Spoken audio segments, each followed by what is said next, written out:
حضور اقدس صلی اللہ علیہ وآلہ وسلم کا ارشاد ہے کہ تمام ذکروں میں افضل لا الہ الا اللہ ہے اور تمام دعاؤں میں افضل استغفار ہے۔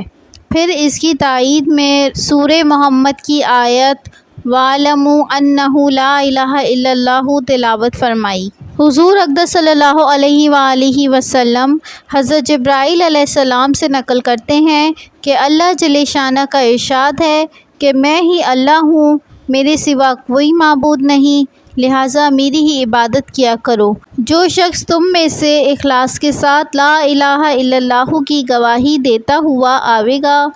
وہ میرے قلعے میں داخل ہو جائے گا، اور جو میرے قلعے میں داخل ہوگا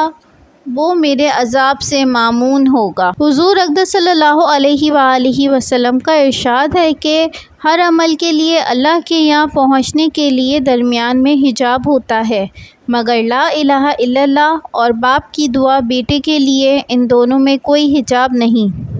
حضور اقدس صلی اللہ علیہ وآلہ وسلم کا ارشاد ہے کہ دو کلمے ایسے ہیں کہ زبان پر بہت ہلکے اور ترازو میں بہت وزنی اور اللہ کے نزدیک بہت محبوب ہیں، وہ سبحان اللہ و بحمدہ سبحان اللہ العظیم ہیں۔